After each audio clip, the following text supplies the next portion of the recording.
Welcome back to Worlds Within, where story becomes space. We're your hosts, Alyssa and Ash, and every episode we explore fictional worlds that don't just live on the page, they pull you in, build themselves around you, and let you wander through them. This is a podcast for readers who don't just love books, they live in them. We dive deep into sensory storytelling, character perspectives, and the world-building mechanics that turn fiction into a fully immersive experience. Ahoy there! and welcome back to our Seabound season. We hope you've shifted out of your mermaid form from our last episode and are ready to set sail aboard the Bone Ships by R.J. Barker. So raise the sails and be on the lookout for something lurking beneath the waves while we chat about it. But first, y'all, is our plot teaser. And today we have a cup of dragon oolong tea brewing. And this is inspired by the dragons throughout this book, or lack thereof. To get right into it, The Bone Ships is the first in the Tide Child trilogy by R.J. Barker and was published in September of 2019. It's a tongue teaser. Tide Child trilogy. Mm-hmm. Sick sheep. Anyway, our synopsis is: two nations at war, a prize beyond compare. For generations, the 100 Isles have built their ships from the bones of ancient dragons to fight an endless war. The dragons disappeared, but the battles for supremacy persisted. Now, the first dragon in centuries has been spotted in far-off waters, and both sides see a chance to shift the balance of power in their favor. Because whoever catches it will win not only glory, but the war. Ooh, that's good. I mean, I hadn't seen this one at all. This was nowhere near my TBR. But I mean, water dragons, piratey type ships, like naval warfare. Sure. It definitely was on brand for the season. Yeah. I had seen this book on the shelves at Barnes & Noble and picked it up, put it down, picked it up, put it down, but ultimately walked away. And when we were thinking about this season, it came to mind. Primarily the cover, less so the synopsis. I was like, yeah, I remember looking at a book about ships. Let me think about it.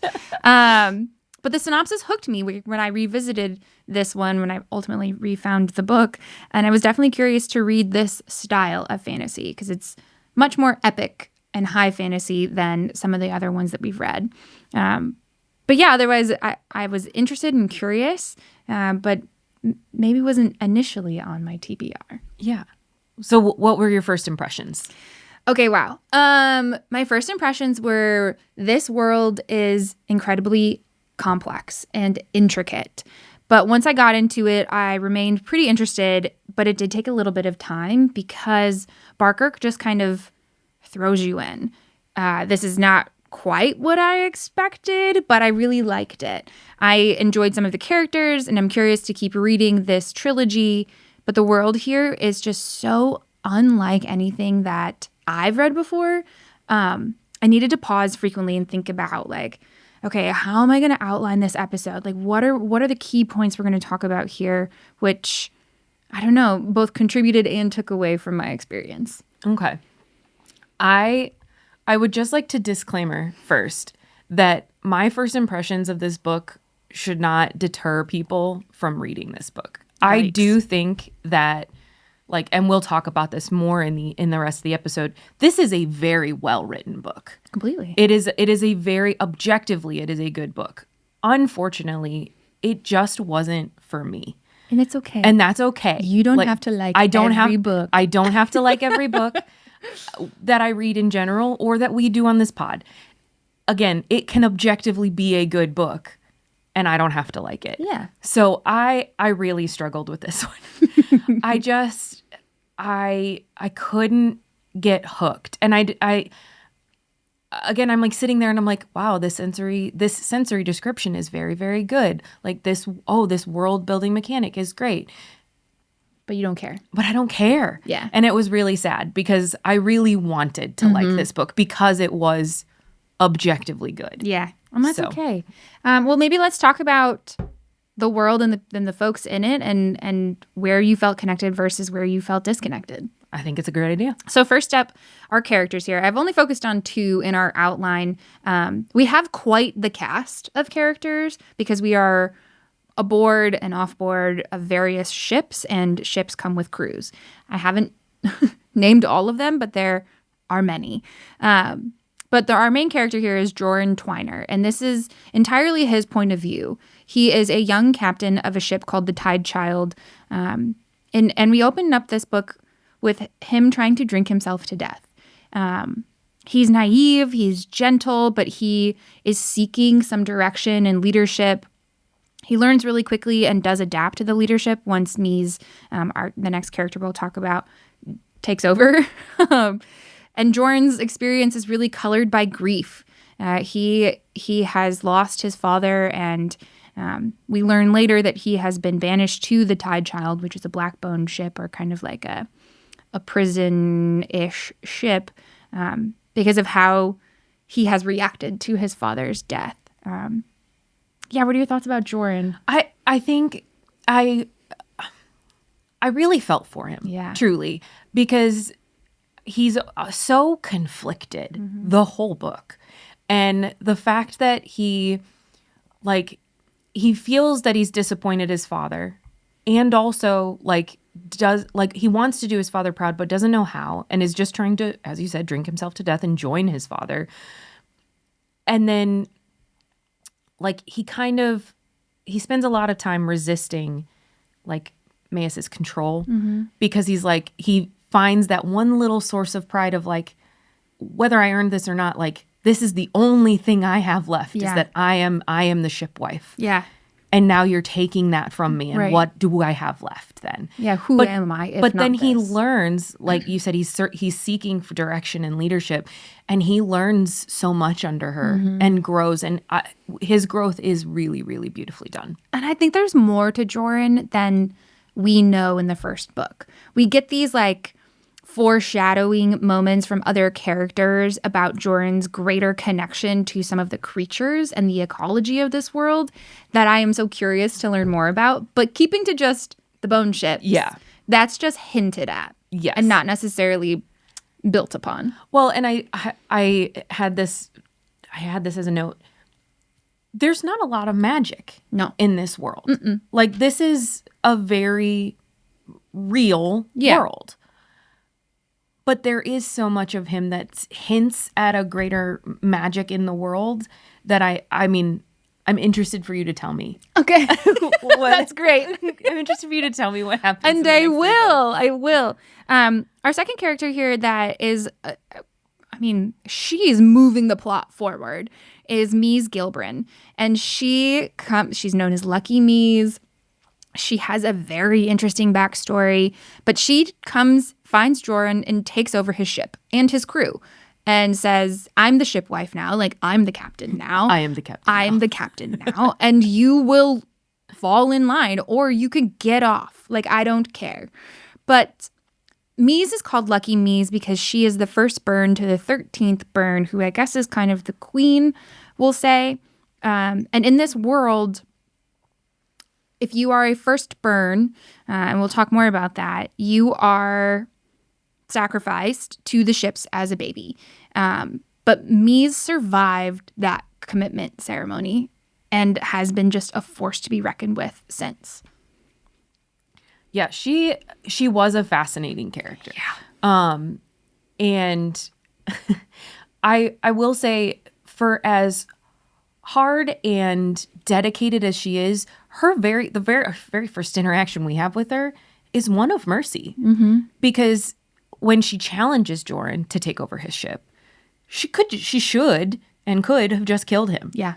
And instead she says, no, I'm going to take you on. I'm going to demote you. Right. I'm going to take your place, but you are now my second in command. And it's almost like she sees the potential, what he needs and what he could be, and then helps him grow. Yeah, she's just incredibly capable and confident. She is smart, and she's really committed to principle. There's a quote here saying she's the most decorated, the bravest, the fiercest shipwife the 100 Isles had ever seen.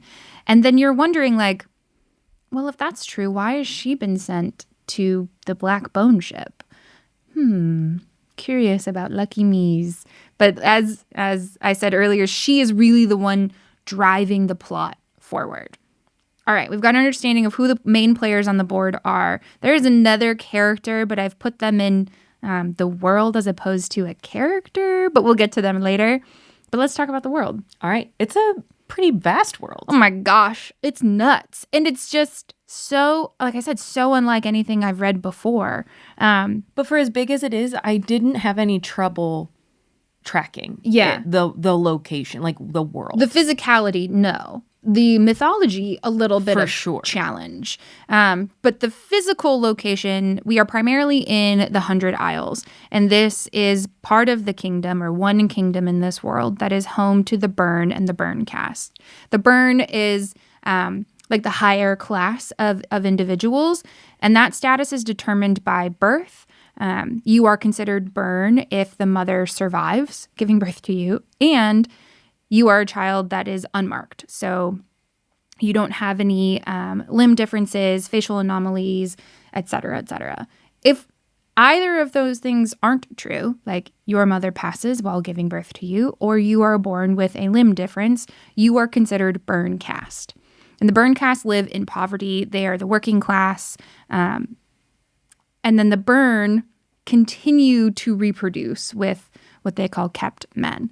So that is just like how the social structure in this world and the importance of birth here. Yeah. It's wild. And also, this is going to sound dumb. I appreciate that it's the men that are kept. Mm-hmm. Yes. That is so different from most, like, generally it's women are like the concubines. Yeah. But nay. Nay. It is the men. There actually is a lot of like feminist perspective to this world, right? Like, it's not like your ship wife, like that's the captain and commander name. It's ship wife. It's not ship husband or whatever you want to call it. And women can hold these positions of power, and your status and your power as a woman is directly tied to one thing that men can't do. They can't give birth. Ugh. It's also showing up in their gods. So they have a female holy trinity, essentially, the mother, the maiden, and the hag. The maiden is young, right? She is kind of the goddess of that. The mother is the god of the people, and the hag is the goddess of death or the sea. I just liked that female holy trinity there. I love any female holy trinity. Yeah. And then another part of the belief system here is Scarith, the great bird, and he is like the god of all things, the god of creation there. And also kind of the sun and the moon. Yeah. Because like the sun and the moon. Yeah, the sun is Scarith's eye. Yeah. But then the moon is Scarith's blind eye. Yeah. And then what I would have attributed to like our Polaris is Scarith's beak. Yep. So It's so embedded in, and we'll talk about this, but the language from the mythology and the feminist lens and principles that this world is founded on come through in the language. And like, I really liked this book. It was very much like Nettle and Bone in that like everything was just of the world. Yes. Like we didn't get there. We got hints of like Scarith's like lore and like the story, and we got hints of some of the other things, but like it was all just kind of presented as this is right, and that's it. Oh, I loved it. And as I mentioned, the first Burn babies, so these are babies who are born where mothers have survived and they are unmarked and they have no visible disabilities or differences. These babies are sacrificed to the hag, and their souls are used as lights on the bone ships. But one of the central tensions here is that we're kind of always short on Burn babies. And this is BERN, not BURN. Burn babies. Like, this is a central plot point, and this world is consuming its people and itself. And you're like, well, for what? And then you find out why. I think this was another reason this was so hard for me. Yeah. As a new mom. Yeah. You know, because I just can't. Yeah. I Can't imagine. Yeah. So do we want to talk about why they? Let's talk about it. Okay. So obviously we're on a black bone ship, which that does not get what they call corpse lights. Yep. It is a cursed ship. It is definitely seen as like as a bad thing. A sentence. Yeah. Like you have been sentenced to a black ship. Yeah, like that is and it is a death sentence essentially. And you're not part of like the fleet. You're not part of the duty-bound white bone ships that are part of like the naval fleet. You are kind of cast aside. Yes, and it is kind of you become burn cast in some way. Whereas the white bone ships, which are fleet and are therefore naval, those are something you strive for. And you can tell what they call the health of the ship by their corpse lights and how many they have and how brightly or what color they shine. The first burn babies are sacrificed to these ships to light those corpse lights. Yuck. And they have like a whole ceremony, and they have 3 priests that represent the maiden, the mother, and the hag. And it just that was such a terrible thing. Yeah, and it's horrific. And the whole, like one of the points of contention of this war, not the only, but one of, is that, well, the Gaunt Isles, the other kingdom, they steal our children to feed their corpse lights. So we steal their children to feed our corpse lights. But when we can't do that, we sacrifice our own. It's crazy. And I'm just like, the whole concept of like, okay, we don't want, it's very Hunger Games. Like, we don't want children to die, but we're going to kill them anyway. Right. We're going to make examples of them. Like, yeah. It is, we are in this world that is so limited on other resources too, and we'll talk about the bone ships, but the world is it's constantly consuming itself. Yeah. Like the 100 Isles is going for the Gaunt Isles children and vice versa because they have this horrific relationship to their gods, thinking this is the way. This is the way. The sacrifice of children is the way for us to honor the hag and light these ships. It's gross and really challenging. Yeah. And Mies is like, enough is enough.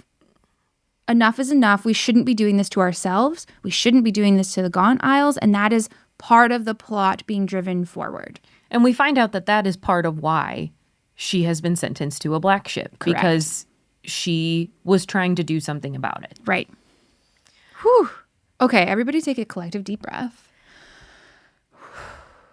Okay, we're going to move on from that. Yeah. Let's move into kind of the mythological creatures that we have here. I love it. Okay. This is the creature that I wanted to talk about when we talk about characters, but I put him here instead. I will say I did love. Great. I did love. Sassy. I'm going to say it as Galami. I was or going... Galame. I was going with Guillaume. Okay. She can speak French. I'm going Galami. I'm gonna follow your lead on the Galami. You're probably right. I have no idea. It doesn't matter. This thing is a bird-like humanoid creature that can control the wind.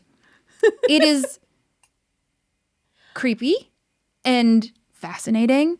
And the one that is on Joran's ship and Mies' ship is incredibly sassy. And I love it. He is bratty, but he is also so powerful. I loved this character. I did too. So it's funny because they as a species are very generally subservient. Mm-hmm. And we find out that it's because of the way that they are trained from birth. And we find out why theirs is so much more powerful. Mm-hmm. So they were born, their lore is that they were born of the last egg of Scarith the Stormbird, and this made them precious. But they are blind, which it's presented as if that they just are. Right. And then you find out that when they're hatched, their eyes are removed. Listen, we said it was a complex world. It is complex. It is also a violent one. It is very. so they blind them, and this is kind of the way that it's kind of like putting blinders on a horse for when you're horse racing. They do this, and then they cover their face in these bright, beautiful leaf masks, which I kind of was getting Plague Doctor mask vibes. Yeah. Because they are described as having a beak, like they're bird-like. They're kind of what I picture as like an extra large vulture, you know. Yeah, that has a nice, pretty leaf mask. But what we come to find out that ours does not have his eyes removed. He has his eyes. He still has his eyes. He can see, and so he can see. And I'm assuming that that's why he is so much more powerful. Because, I hope. Like, it's part of it. I mean, yeah. But he refuses to do anything. Anything at all. Until they actually try to build a relationship with him instead of treating him like a thing. Right. They have... Mies kind of tells Jorun, like, go see what he wants. And Jorun's like, what do you mean? What he wants? Like, they don't want anything. They work for us. And she's like, no, like, go form a relationship with this This ship is going to be different. Bird, we'll say. And we Birds learn... within. Yeah, we learn that this guy this thing is very lonely. He tells us his backstory and like how when he hatched and what happened to him. And I don't know, it's just it's heartbreaking. But anyway, so this creature as a species, it requires... it has to recharge its magic at what they call a wind spire. And the wind spires are on land. And we learn that our Galemi, or however Ash pronounced it with her nice little French here, hadn't visited a wind spire in months. And yet he was still very able to be incredibly powerful.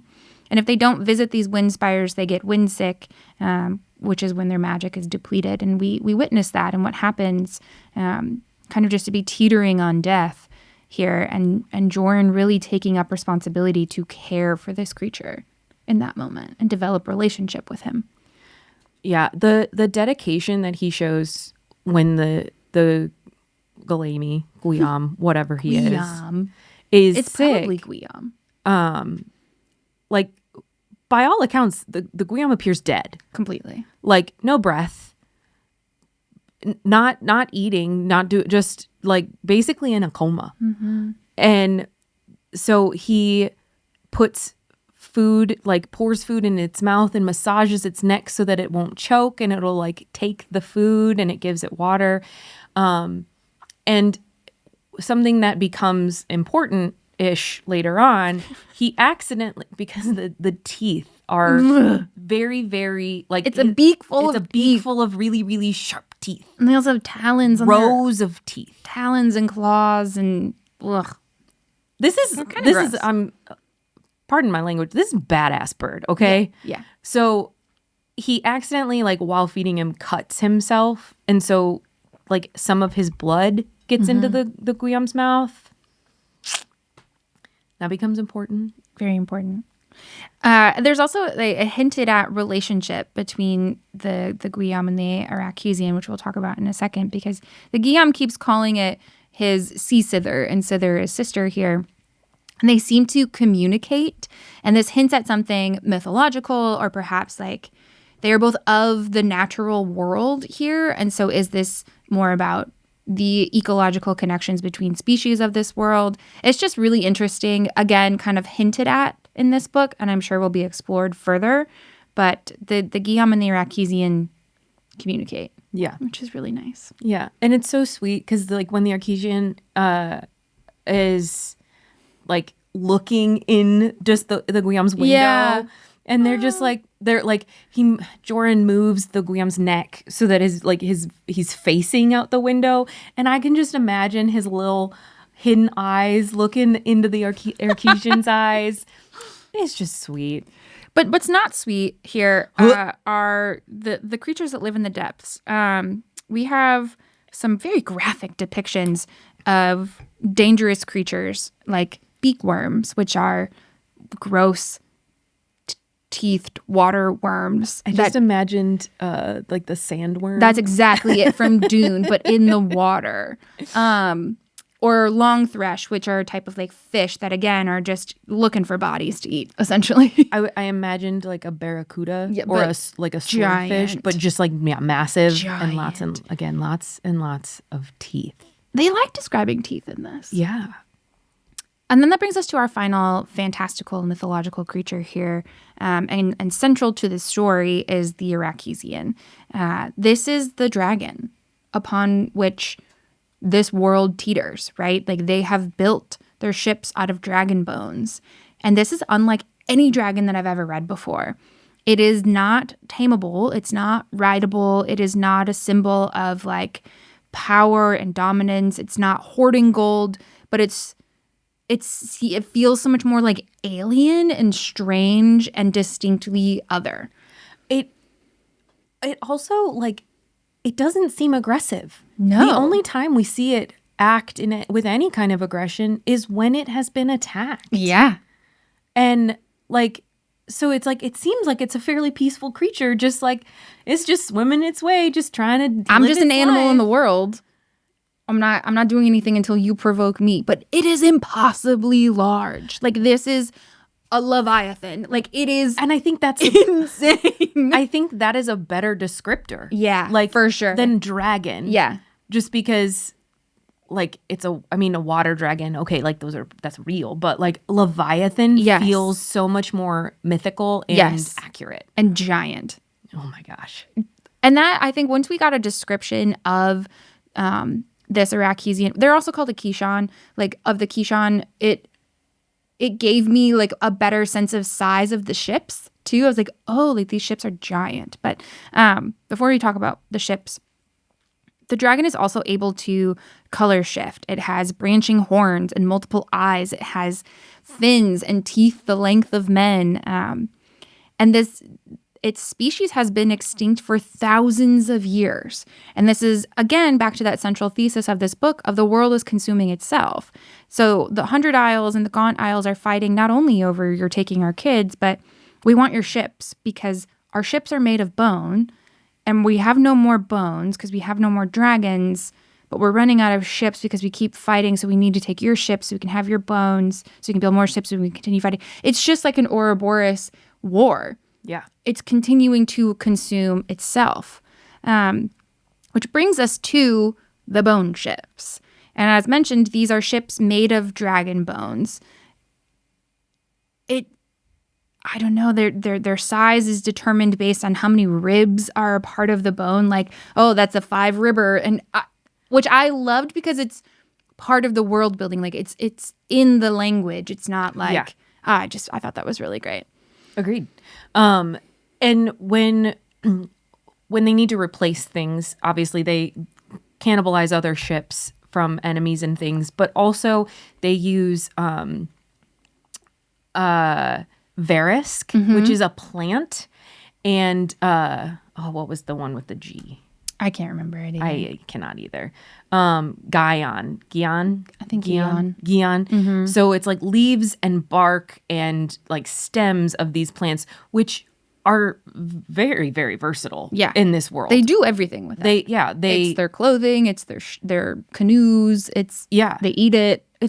They do everything. But it's obviously not as durable as the bone. So like they can use it in conjunction with the bone, but if they want to do anything more than like fish outside of a bay, they need the bone to support. We need the bones. We've talked a little bit about the difference between our white bone ships being fleet, and they have those blessed corpse lights, and our black bone ships being prison ships, where you can't escape it or escape your rank, but you can change your relationship to the ship and to your rank. And I think that's what Mies is just really trying to do and galvanize this crew around their plot point here of keeping the Arachisians safe and ideally ending this nonsense war, this endless war. But she's giving them a sense of dignity through that process as well. Yeah. She is a truly like inspiring speaker and just character to her crew. For sure.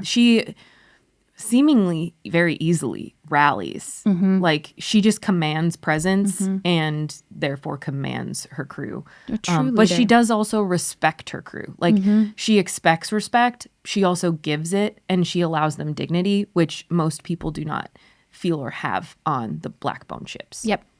Yep. We've talked about this part too, where language is part of the world building. And I think that for me was initially something really challenging about getting into the world and made it feel really intricate and like, oh God, like who are you? What are you doing now? What is the spine? What is the wing of a ship? Like everything is revolving around language for the dragon or for their religion. So you have the shipwife being your captain, your deck keepers, your first mate. And even the terms of like a ship's anatomy are based on the dragon. So a mast becomes the spine.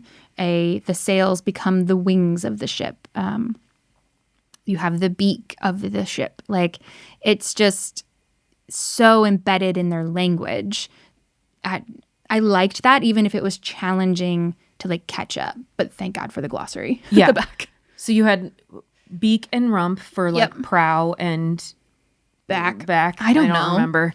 And then you had I couldn't determine if lands, like there's landside and seaside, and I Right. couldn't determine which one was starboard and which was port. But I mean, I guess starboard would be seaside. Yeah. And port Now that would I be say it out landside. loud, Yeah. that makes. Now that I've said it out loud, I'm like, oh yeah, that's obvious. It's a light bulb moment. It is a light bulb moment.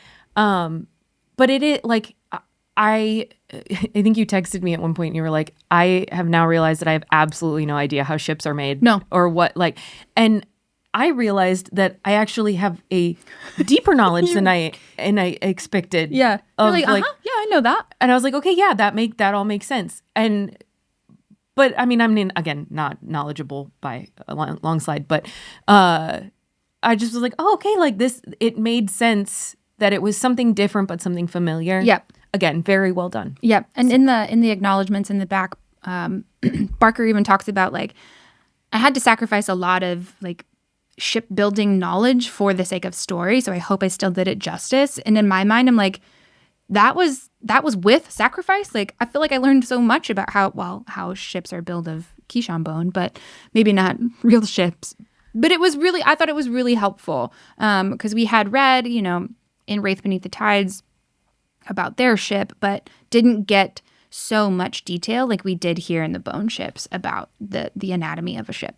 Yeah, I think again, I think that was one of the things that was really well done because it was very natural to the story. It was, we're getting the information as the things are being used or being repaired or being assessed, and it all just worked in the world. Yep. What else worked in the world are all of these sensory details. Like you said at the beginning, like you could acknowledge, oh, that's a really good sensory detail, even if it didn't pull you in. Yeah. So I pulled some of them out here and I'm wondering if you have any more.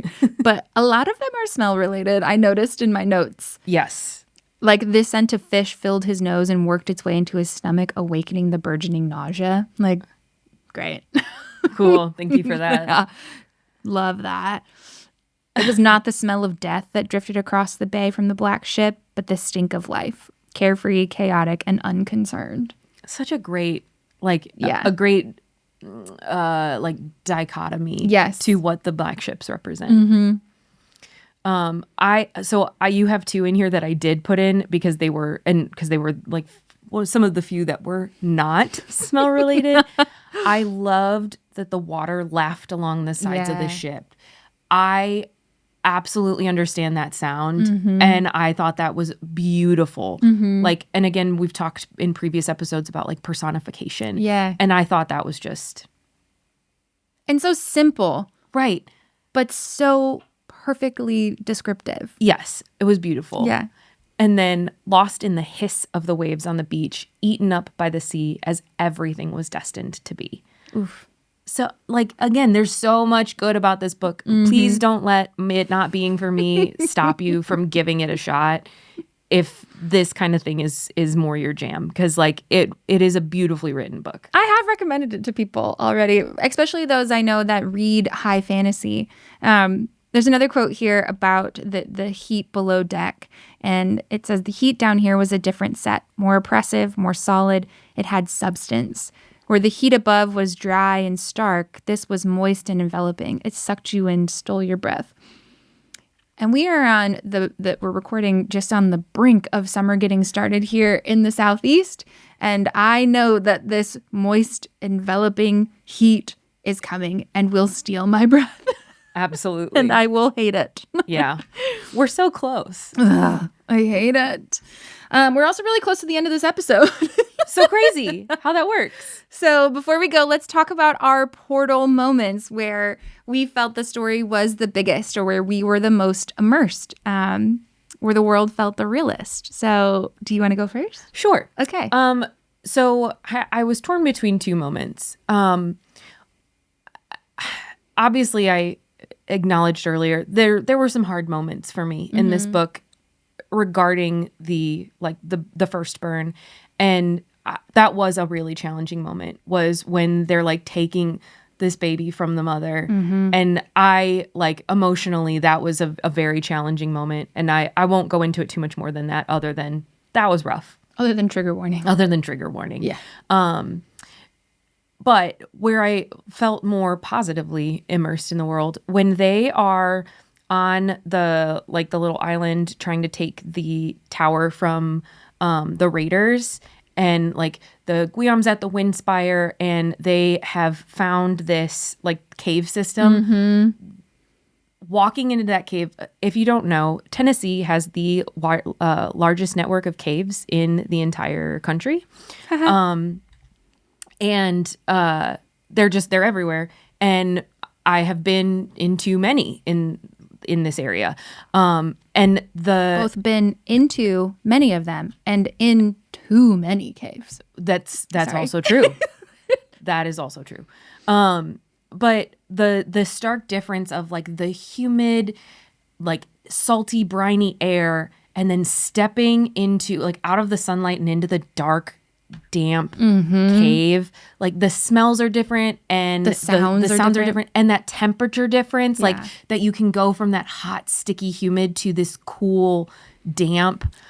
It's so good. Yeah. The way that he describes that, and then just that stark transition is really, really good. And I loved it. That whole battle scene is so good. So good. There's a character here who has some past trauma with fire, and that battle at that tower includes some fire, and you see kind of a traumatic flashback from a character who I arguably really love and am rooting for. Man, it was so good. Yeah. It was so good. And the way they handle that trauma, yes, too. Yes. Beautifully done. It's so funny because that character's name is Ferris, and Ferris is actually part of my portal moment, too. And mine is our first sighting of the Kishan, of the Arakeesian, of the dragon. Ferris is up on the mast, in the, what do you call that? The bird's nest? The bird's nest. Thank you. Crow's nest. I should know that. Birds within. Yep. Well, also, and yes, Ferris is up there because Ferris has really good eyes and is keeping a lookout for this dragon that they have been told to escort from the southern seas to the northern seas.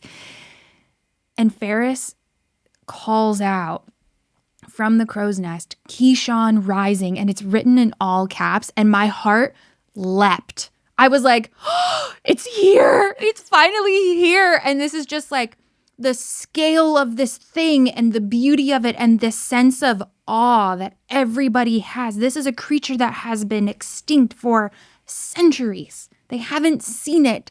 And now they've been told, you're on this black ship. You cannot deny my leadership. We have to go escort this Arakeesian from here to there and keep it safe. And they're like, that's a joke. We're not seeing any dragon. You're making it up. And then to see it. Oh my gosh.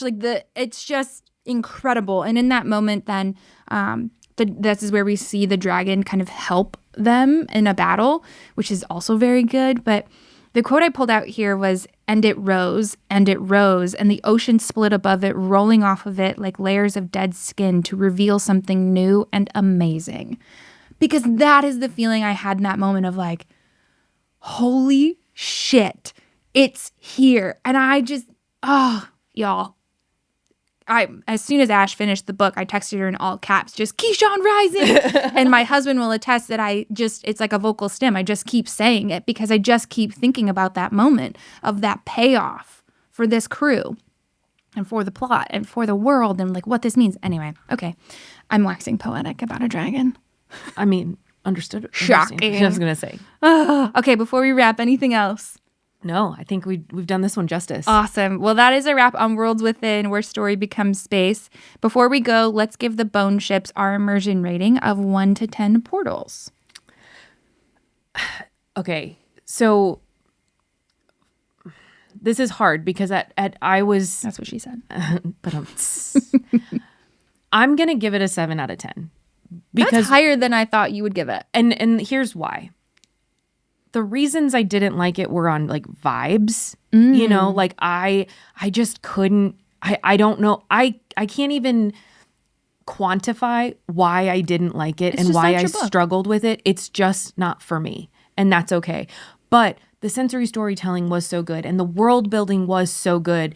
And so like, while I wasn't transported, I think that from the point of this podcast and the thesis of this podcast, it is a very good book. So I'm gonna go with a 7 out of 10, just because it is very good. I'm proud of you. Thank you. I'm doing 8 out of 10. I really liked this world. It felt really contained, but not so contained that it was boring. It was quite intricate, quite complex. Like I said, it did take me a while to catch up, but the payoff was more than worth it for me. It is just an epic seafaring fantasy, and I am excited to keep reading. I think people who like Wheel of Time and stuff like that, this is kind of more your jam. For sure. I think that you would really like this. So. For sure. Well, thank you for listening to us between the creaks and moans of the Bone Ships. May we all be as brave and competent as Lucky Me's and as elusive and awesome as the Arachesian. We had a difference of opinions on this one, but that's okay. But let's see if that continues in our next episode. Well, up next, we are journeying to Tress of the Emerald Sea by Brandon Sanderson. One of the reviews said it reminded them of The Princess Bride, which is arguably one of both of our favorite movies. So be ready for a very different type of sea. Holy guacamole. Pack up the cooler, but leave out the chairs. We'll be back with another Seabound episode very, very soon. Until then, follow along on Instagram and TikTok and tell us, where did you feel this story became space? Bye. Thanks again for joining us for another episode of Worlds Within, where story becomes space. Follow us on Instagram and TikTok at Worlds Within Pod for more episodes, sensory guides to your favorite books, and more. And don't forget to subscribe on your favorite podcast streaming platform. Bye.